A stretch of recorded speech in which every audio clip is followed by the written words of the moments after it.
धीरे चलो आगे बढ़ो। सामान्य रूप से इस पर विश्वास नहीं होता कि धीरे चल के आगे कैसे पहुंचा जाता, और निरंतरता यदि हम बनाए रखते हैं तो हम धीरे चल के भी तेज चलने वाले से आगे पहुंच सकते हैं। लक्ष्य के लिए रास्ते चलने से पहले तलाश लें। तो आपको भी स्मार्ट होना पड़ेगा। हमको कितना लंबा हम ज़्यादा से ज़्यादा खेल सकते हैं, अपने मन पर नियंत्रण रखें और अपने मस्तिष्क का अधिक से अधिक उपयोग करें।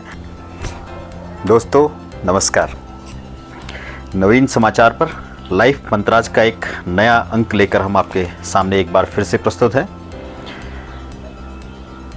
जिस तरह की प्रतिक्रियाएं मिल रही हैं, काफ़ी सकारात्मक प्रतिक्रियाएं मिल रही हैं, और इसलिए हमने सोचा है कि इस कड़ी को हम और आगे बढ़ाएं। और हमारी योजना है कि हर शुक्रवार को सुबह 9 बजे हम हर शुक्रवार को एक नई कड़ी इसमें प्रस्तुत करेंगे लाइफ मंत्राज की। और आपको जैसे जैसे आपके सुझाव आएंगे उस तरह से आपको आपके पसंदीदा विषयों पर कुछ परंपरा से हट करके नए नए विचार, नए नए मंत्र आपको देने का प्रयास करेंगे, जिससे कि आप जीवन में आगे बढ़ें, आपका जीवन सुखमय हो। इस कड़ी में आज हम जो विषय प्रस्तुत कर रहे हैं वो है धीरे चलो आगे बढ़ो। जैसा आपने कि जो इस थंबनेल है इस वीडियो का, उसको देख करके भी आपको लगा होगा, तो धीरे चलो आगे बढ़ो। जब धीरे चलो और आगे बढ़ो की कहानी होती है तो हमको सबसे पहले एक कहानी जो हमको बचपन से पढ़ाई जाती है, वो कहानी हमको याद आ जाती है, खरगोश और कछुए की कहानी। इस कहानी में क्या होता है वो सबको पता है सामान्य रूप से, कि खरगोश तेज़ दौड़ने वाला प्राणी है और कछुआ धीरे चलने वाला प्राणी है। लेकिन जब उन दोनों की दौड़ होती है तो कछुआ प्रथम आ जाता है, पहले दौड़ पूरी कर लेता है। कारण उसका ये होता है कि कछुआ निरंतरता के साथ दौड़ता रहता है और खरगोश बीच में सो जाता है। तो इस कहानी से अलग अलग लोग अलग अलग अर्थ लगाते हैं। कुछ लोग तो सीधे सीधे जो हमारा जो इस कहानी का जो हमारे आज के पॉडकास्ट का, आज के हमारे विषय का जो शीर्षक है वही है कि धीरे चलो और आगे बढ़ो। लेकिन जनरली सामान्य रूप से इस पर विश्वास नहीं होता कि धीरे चल के आगे कैसे पहुंचा जा सकता है। तो ये कहानी एक हमको एक सीख देती है, लेकिन इसको थोड़ा और अधिक गंभीरता से समझने की ज़रूरत है, क्योंकि सामान्यतः इस पर विश्वास नहीं होता है कि धीरे चलने वाला व्यक्ति कैसे आगे बढ़ सकता है। तो इस विषय को हम थोड़ा और आगे बढ़ाने की कोशिश करेंगे और आपको समझाने की कोशिश करेंगे और आपके अंदर एक विश्वास जगाने की कोशिश करेंगे कि आप इस तरीके से भी जीवन में आगे बढ़ सकते हैं। तो सबसे बड़ी जो ये कहानी हमको सीख देती है, पता नहीं हमने इस कहानी को उस तरह से सीख में लिया या नहीं लिया, वो है निरंतरता की बात। यानी हम तेज भी चल रहे हों तो रुक न जाएं, अपनी जो हमारी दौड़ है उस दौड़ को हम निरंतरता बनाए रखें। और निरंतरता यदि हम बनाए रखते हैं तो हम धीरे चल के भी तेज चलने वाले से आगे पहुंच सकते हैं। दूसरा जो इस विषय को और आगे बढ़ाएं तो हमें कहाँ हम आगे पहुंचेंगे। सबसे पहले तो हमें कहाँ हमको आगे जाना है, इसे कहते हैं लक्ष्य। तो हमें अपना लक्ष्य जो है वो नियत रखना चाहिए, पहले से सोच विचार करके अपनी रुचि के अनुसार, जो हम पिछले पॉडकास्ट में भी आपको कह चुके हैं। तो आपको अपना लक्ष्य निर्धारित होना चाहिए, लक्ष्य स्पष्ट होना चाहिए, आपकी रुचि के अनुसार होना चाहिए, और आपका तय लक्ष्य होना चाहिए कि मुझे उस लक्ष्य तक पहुंचना ही पहुंचना है। दूसरा जो कदम है वो कदम ये है कि आप उस लक्ष्य के लिए रास्ते चलने से पहले तलाश लें। ऐसा नहीं कि चलने के बाद आप रास्ते तलाशते रहें। तो जब आप ये करते हैं या आपको लक्ष्य पता नहीं होता है, तो आपको दोनों स्थितियों में समस्या ये होती है कि आप रास्ता भटक सकते हैं। भटकाव की संभावना तभी होती है जब आपका लक्ष्य तय नहीं होता है और आपको रास्ता पता नहीं होता है। तो दो चीज़ें हैं, रास्ता पहले तो लक्ष्य तय कर लें और दूसरा उसके बाद रास्ता तय कर लें। रास्ता कैसे तय कर सकते हैं? रास्ता तय करने के तरीके हैं। एक तो तरीका है खुद की गलतियों से सीखो। खुद की गलतियां, आपका जीवन एक है, अमूल्य है। उसमें अगर आप गलतियां करते चले जाएंगे और गलतियों से सीखने का अगर प्रयत्न करेंगे तो आपका समय, आपका नुकसान होगा। आपको चल के आपको वापस लौटना पड़ सकता है कई जगह से। तो वो जो समय है आपका, उस समय को बचाने के लिए बेहतर तरीका यह है कि आप अपने रास्ते का पहले से निर्धारण करें, पहले से उसके बारे में सोच विचार करें। सोच विचार करने के साथ में आजकल जैसे गूगल का है, गूगल से आप विभिन्न रास्तों को, विभिन्न वैकल्पिक मार्गों को आप तलाश सकते हैं और फिर अपने मन विवेक से कौन सा रास्ता आपके लिए बेहतर होगा, उस बेहतर रास्ते को तय कर सकते हैं। दूसरा, अपनी गलतियों से सीखने के बजाय बेहतर तरीका ये भी है कि आप दूसरे जो लोग उस रास्ते पे पहले चल चुके हैं, जो शायद पहले वो गलतियां करके भी सीख चुके हैं, उन लोगों के, उन विशेषज्ञों के से राय लेकर के भी आप बेहतर तरीके से रास्ते का निर्धारण कर सकते हैं। तो इस रास्ते में आपको भटकाव की संभावनाएं भी कम होंगी। आप इसमें यह भी कर सकते हैं कि एक से अधिक विशेषज्ञों से की आप राय लें, एक से अधिक विशेषज्ञों की राय लेकर के अपना एक मत बनाएं और उस मत के अनुसार उस लक्ष्य की तरफ को आगे बढ़ें, तो आपको फिर भटकाव की संभावना कम हो जाएगी। तीसरा, आज का जो दौर है वो दौर अलग अलग बहुत सारी समस्याओं का दौर भी है। समस्याएं कैसे? जैसे आप इसको एक सड़क पे वाहनों के चलने के रूप में समझें, तो अक्सर आपने लक्ष्य भी तय कर लिया कि आप किसी ए स्थान से बी स्थान की ओर जा रहे हैं और आपने उसका रास्ता भी तय कर लिया है कि किस रास्ते से आप जाएंगे, लेकिन बीच में कई तरह की समस्याएं आ सकती हैं। कहीं जाम हो सकता है, बीच में किसी और तरह की समस्या हो सकती है, कोई वाहन दुर्घटनाग्रस्त वहां बीच में पड़ा हुआ हो, खासकर समय। तो इसमें यह ध्यान देने की बात होती है कि आप इस बात का भी निर्धारण करें कि किस समय जाम नहीं लगता है। यानी समय का अगर आप सही तरह से विश्लेषण करके समय किस समय आपको जाना है, जैसे दिन के सुबह जब ऑफिस का समय होता है या शाम को छुट्टियों का समय होता है, उस समय भीड़ ज़्यादा लगती है। तो आप इस तरह से अपने जो लक्ष्य की ओर अपने मार्ग को तय कर सकते हैं जिस समय आप ये सब समस्याएं कम हो सकती हैं। यानी आप जल्दी सुबह आप जा सकते हैं और आप धीमी गति से भी जा करके एक जल्दी वहाँ पर पहुँच सकते हैं, या शाम के अंधेरे रात में उस समय आप उस सफ़र को तय कर लेंगे तो आप जल्दी उस अपने लक्ष्य को प्राप्त कर सकते हैं। तीसरी बात या चौथी बात जो भी है वो ये है कि आज का दौर जो है वो स्मार्ट तरीकों का है।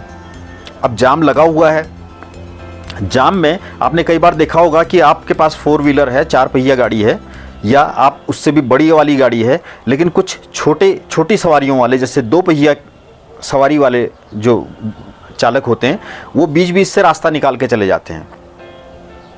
तो इससे एक सीख ये भी मिलती है कि आप अपने आप को किस तरह से, ये भी एक तरीका है कि आप जल्दी निकल सकते हैं। तो आप छोटा या तो अपने आप को छोटा कर लें, और एक और तरीका होता है कि अगर आप आसमान के रास्ते से निकल लें, उस जाम के ऊपर से, कभी कभी आपके दिमाग में विचार आता होगा कि अगर मेरी गाड़ी उड़ सकती होती तो मैं इसके ऊपर से जाम से निकाल लेता हूं। कई बार लोग कह भी देते हैं, क्या अगर आप आगे निकलने की कोशिश करते हैं बीच से, तो कहते हैं क्या उड़ा के ले जाओगे। तो ये इन विकल्पों पर भी विचार किया जा सकता है। और इन विकल्पों पर विचार कैसे किया जा सकता है?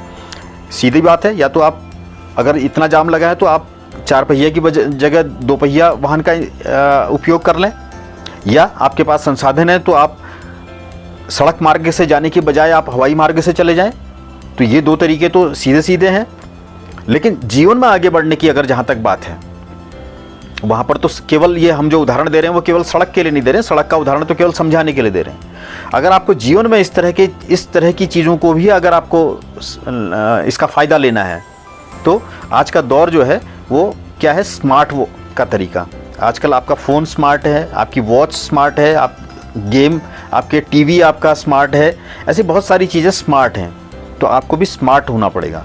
स्मार्ट होने का क्या मतलब है? आप जो अपनी जो परंपरागत जो आपके अंदर शक्ति है, उस शक्ति के इतर आप ये सब चीज़ें एक अपने अंदर, और बहुत सारे ऐप्स जो नए अलग अलग काम आपके कर सकते हों, उन कामों को कर लेने के लिए आप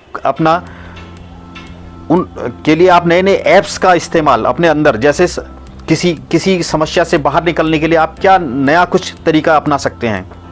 तो अपने आप को भी आप स्मार्ट इस तरह से बना सकते हैं। अगर आप अपने आप को मोबाइल समझ लें तो मोबाइल में आपको किसी एक समस्या का समाधान करने के लिए एक नया ऐप होता है, दूसरे समस्या का समाधान करने के लिए एक नया ऐप होता है। तो इन सारे ऐप्स को भी आप अपने अंदर में इंस्टॉल कर लें। तो ये इंस्टॉल करने का तरीका जो है वो आपको या तो पढ़ने से आएगा, या फिर लोगों के, विशेषज्ञ लोगों की राय सुनने से आएगा, या दूसरों के लोगों की राय लेने से आएगा। तो इस तरह से आप ज़िंदगी में आगे बढ़ने के लिए जो धीरे चलने के बाद भी आप आगे बढ़ सकते हैं।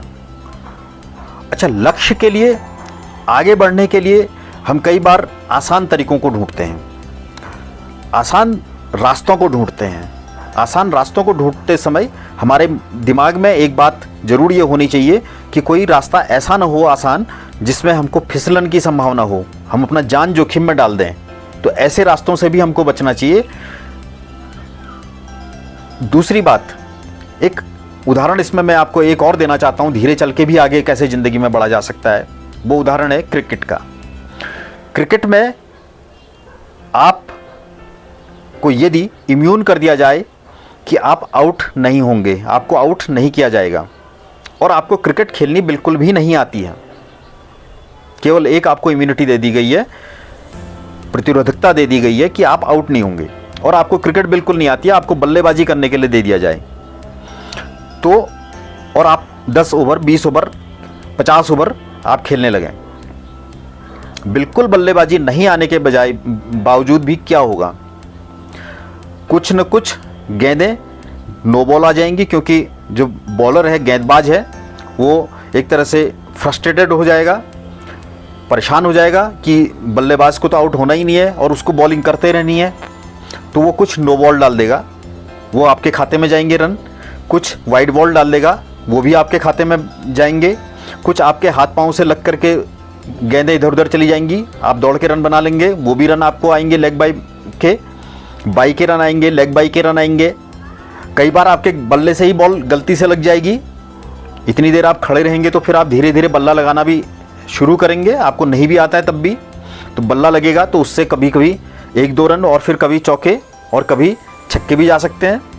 तो अगर आप जितना लंबा अगर आप खेलने लगे, 10 ओवर, 20 ओवर, 30 ओवर, 40 ओवर, इसको ज़िंदगी में समझें कि आपकी उम्र अगर 100 साल हो तो आप उतना ज़्यादा दूर तक, उतने दूर तक आगे जा सकते हैं, आपके लक्ष्य उतने लंबे हो सकते हैं, बजाय कि अगर आपकी किसी उम्र अगर बहुत छोटी हो, यानी आप 10 ही ओवर के लिए खेल रहे हो, तो 10 ओवर खेलने में आपके निश्चित ही कम रन बनेंगे, और 50 ओवर या 100 ओवर खेलने में आपके ज़्यादा रन बनेंगे। तो ये भी एक चीज़ है कि हमको कितना लंबा हम ज़्यादा से ज़्यादा खेल सकते हैं, इस बात का ध्यान रखना है। इसके लिए हमने अपने आप को स्मार्ट, जैसे हमने बताया, स्मार्ट बनना है, और साथ में हमको शारीरिक रूप से भी, मानसिक रूप से भी, हर तरह से मजबूत भी बनना है। हम अपना खान पान कुछ ऐसा अच्छा रखें और कुछ गलत ना रखें, जिससे कि हमें ये प्रतिरोधक क्षमता आ जाए, हमें हमारी जो लाइफ स्पेन है, हमारा पिच पे खड़े होने का जो हमारा समय है वो हमारा बढ़ सके। जितना हम ज़्यादा समय तक के लिए पिच पे हम खड़े रहेंगे, उतनी देर तक हम आगे बढ़ते रहेंगे, तो धीरे चल के भी। तो इन सब तरीक़ों से हम अपने आप को और जीवन में आगे बढ़ा सकते हैं। इसके अलावा एक और बात जो है, हम कभी भी लक्ष्य के लिए आगे बढ़ते हैं अपने जीवन में, तो 2 चीज़ें हमारे साथ एक चल रही होती हैं, एक हमारा मन, एक हमारा मस्तिष्क। मन हमेशा हमको दूसरी तरफ भटकाता भी है, लेकिन मस्तिष्क का प्रयोग करके हम बेहतर तरीके से आगे बढ़ सकते हैं। तो इसमें एक सुझाव आगे बढ़ने के लिए, अगर आप धीमी गति से भी तेज आगे बढ़ना चाहते हैं, तो वो ये भी है कि अपने मन पर नियंत्रण रखें और अपने मस्तिष्क का अधिक से अधिक उपयोग करें, अपनी क्षमताओं को पहचानें, अपनी क्षमताओं का सदुपयोग करें, क्षमताओं का अधिक से अधिक उपयोग करें। तो पहले से आप अपने लक्ष्य को तय करें, लक्ष्य के लिए रास्ता तय करें, स्मार्ट तरीके से आगे बढ़ें, तो आप इन सारे तरीकों का उपयोग कर करके जीवन में निश्चित ही आगे बढ़ सकते हैं। आपको जीवन में आगे बढ़ने के लिए हमारी शुभकामनाएं। तो इस तरह से अगर आप हमसे इसी तरह के विचार अगर हमसे जानना चाहते हैं, तो हमें कमेंट बॉक्स में ज़रूर बताएं कि आप किस विषय में जानना चाहते हैं, और आपको हमारी ये जो प्रस्तुति है ये लगातार आपको मिलती रहे, इसके लिए हमारे जो चैनल है नवीन समाचार उसको लाइक करें, सब्सक्राइब करें और जो बेल आइकन है उसको भी बजा लें, उसको भी क्लिक कर लें, ताकि आपको सबसे पहले हमारी जो पोस्ट हैं वो मिलती रहें। और हाँ, हर शुक्रवार को सुबह 9 बजे ज़रूर देखना न भूलें हमारा लाइव मंत्राज का ये विशेष ब्रॉडकास्ट। धन्यवाद।